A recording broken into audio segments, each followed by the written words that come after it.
Ring-a-ling, David, I can't think of a fucking skit for Spike's family. So just like, I don't know, slice a tennis ball up or some shit. We'll make it work. I was fucking born for this shit!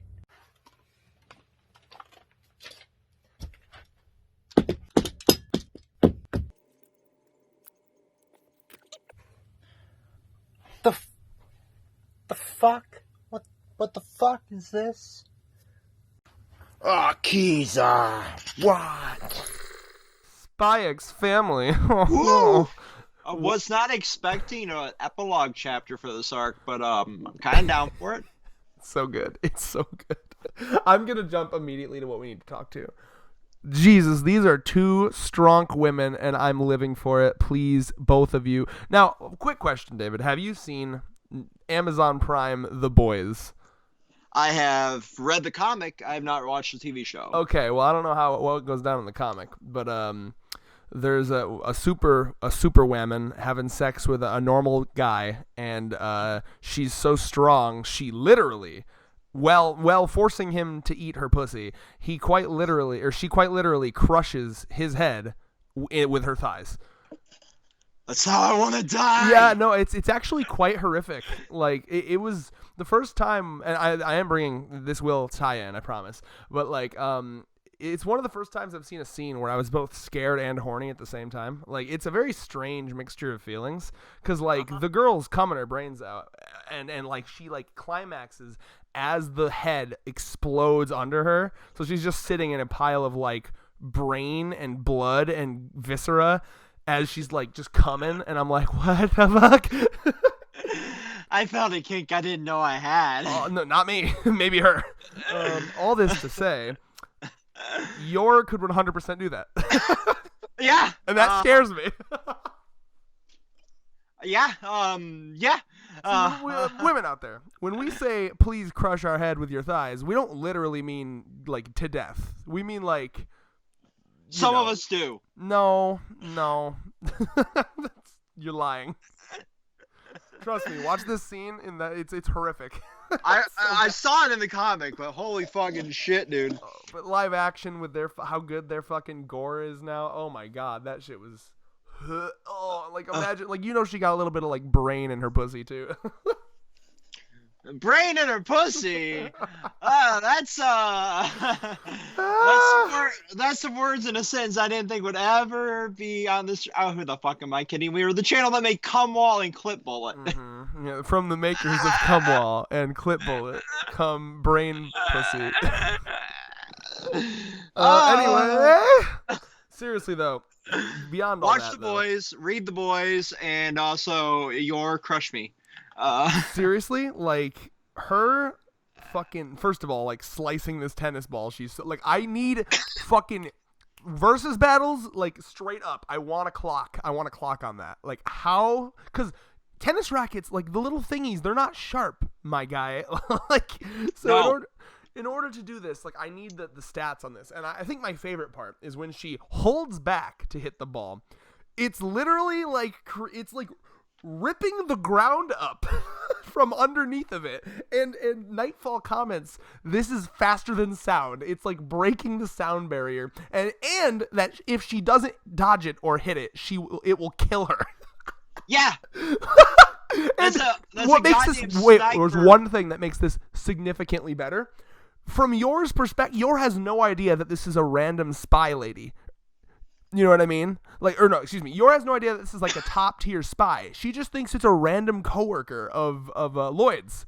Yeah. So Yor is 100% so so protective, like mama bear over fucking Lloyd, that she's like, yeah, no, I will fucking literally murder you at tennis. I don't care. Like she went total like stay away from my man instincts. Like wow. Yeah.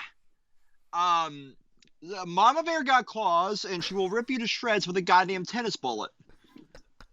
And then this fucking art of Nightfall just ripping through the tennis racket. Because again, like she couldn't hit it back, but she held strong. Like that. God, the art that was so impactful. It was both hilarious and impactful at the same time. Yeah, I straight up like, Endo, you didn't need to go this hard, but goddamn if I don't appreciate it, because I posted it on my Facebook like, as a like read Spy X Family post. and holy fucking shit. Like, this whole arc has been insane on the art, and it makes sense why the author actually needed assistance, because going this ham is insane, even bi-weekly. Yeah, no, it's reminding me of like I never read the manga for this, but it's reminding me of Kobayashi's Dragon Maid, like how like they would just like randomly like it'd go from like slice of life to like this really intense like Yeah. Yeah, for real. It does have a little bit of that vibe to it, and I just also there's spin-offs of that are just basically straight up hentai. So enjoy Dragon Titty. So yeah, I mean that's basically the best part of this chapter. Like I mean there's other things, but like that's the part, you know. Oh yeah, that was straight up the part.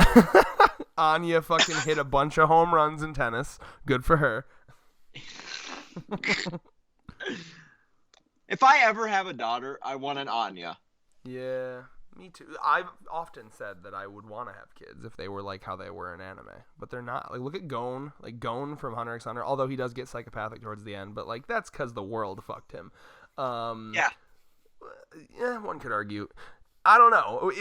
Nature versus nurture on Gon. I have no idea. But fucking, you know, Gon. He's an adorable, well-mannered boy who just like, you know, he wasn't like a fucking like gimme shit parents. Like he just went out into the woods every day and like cooked for himself and shit. And then he came home and fucking helped her out. Like what a good boy. He was the quintessential good boy. Why aren't kids like that? It's because we baby them too much. We got to pull the fucking Garp from One Piece and just like yeet our kids into the forest every day. Gonna make you a man. Make a man out of you. I'll provide you with one meal a day. You have to get the other two. Jesus Christ. But anyway, you know, a lie to protect the fucking family. That's kind of a prevailing theory here, and theme. Yeah, theme. You're talking about how it wasn't like a thing that could spark war. It was just to protect his marriage. Yeah. Yeah. Seems pretty political, if you ask me. Oh, yeah. It's just like another one of those like leads that went nowhere, but you know, and that you're gonna get a lot of that in a long-running spy thing. Like this is the mission of the week. Okay, good. It's not like endgame shit. We have other leads to have. You know, yada yada yada. Yeah. So, who was he boinking on the side? One of those young fucking theater girls, clearly. A little bit of Monica Lewinsky there. I mean, look at all those pictures. Like, take your pick, right? Like, they're all pretty cute. Yeah, there's one looking a little derpy. Like, you gotta have the derpy one in the crew. You know, it's just how the world is. No matter where you go, you're going to have that one derp. I have nothing to say to that.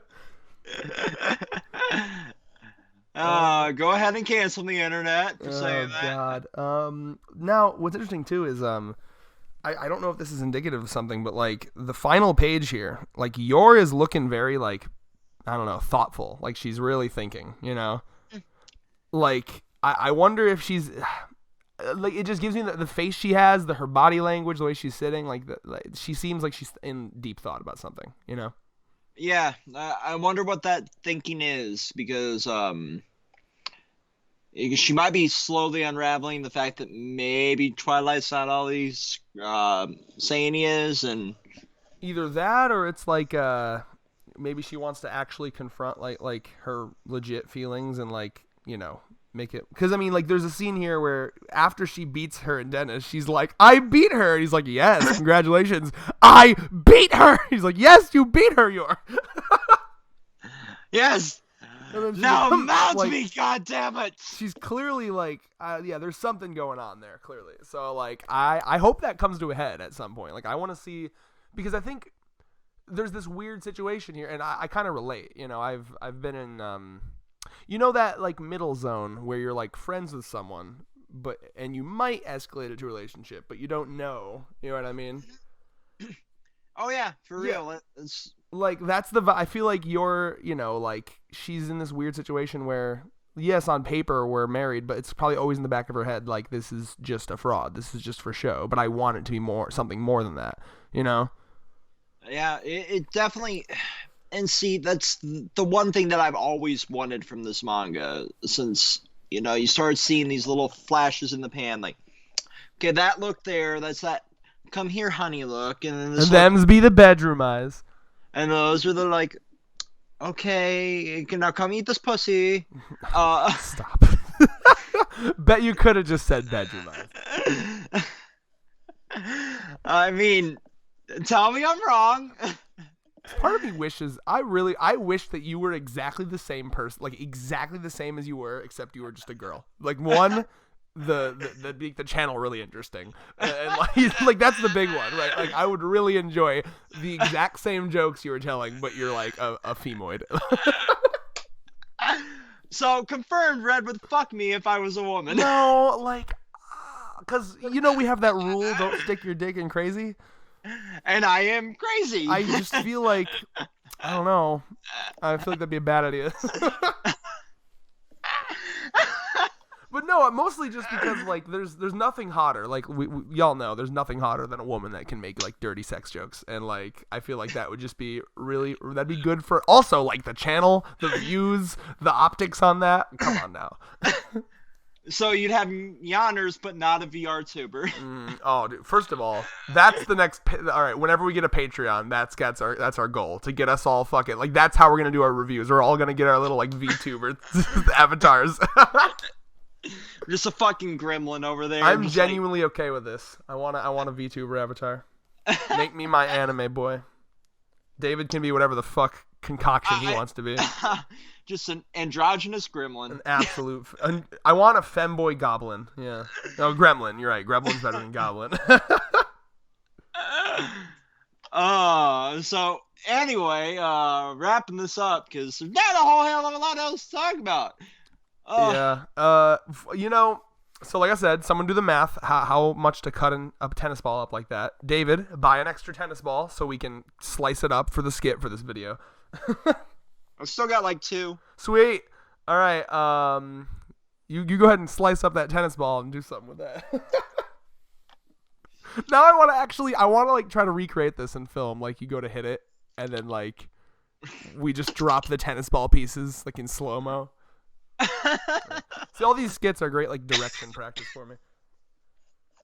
Yes, for when you turn into, like, a J.J. Abrams with less lens. I want to be Stanley Kubrick so I can, like, absolutely abuse my actors. Jesus Christ.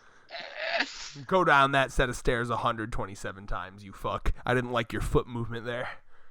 No. You didn't tilt your skirt enough now, missus. I mean, he didn't, like, sexually creep on them. He was just, like, a weird perfectionist with his movies. Yeah. I know. Well, you gotta make sure. That's how misinformation spreads. If there's some fuck in our audience that, like, doesn't know anything about Stanley Kubrick, and, like, well, David said he was fucking being weird, creepy, sexy. We live in the age of misinformation. Say again? We live in the age of misinformation. Yeah, let's try to not add to it. All right, final thoughts for you?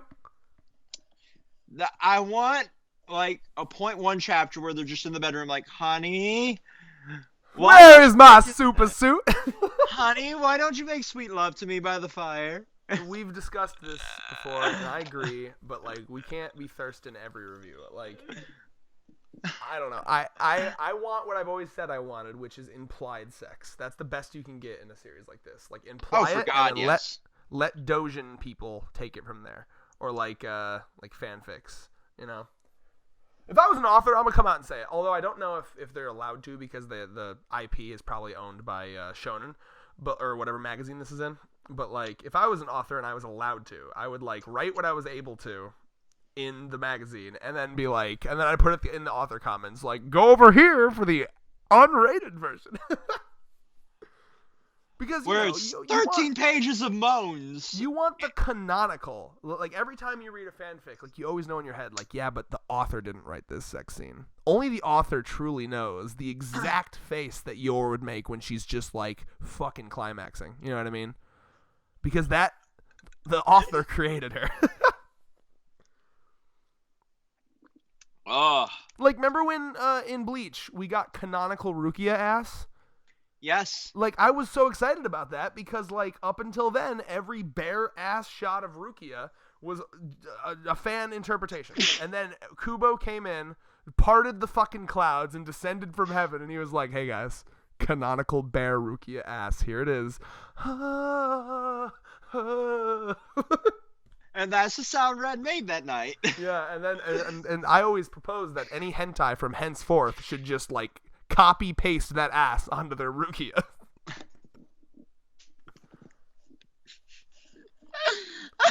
You know what I'm saying? And with that, peace. Vote for Joe Biden. Peace.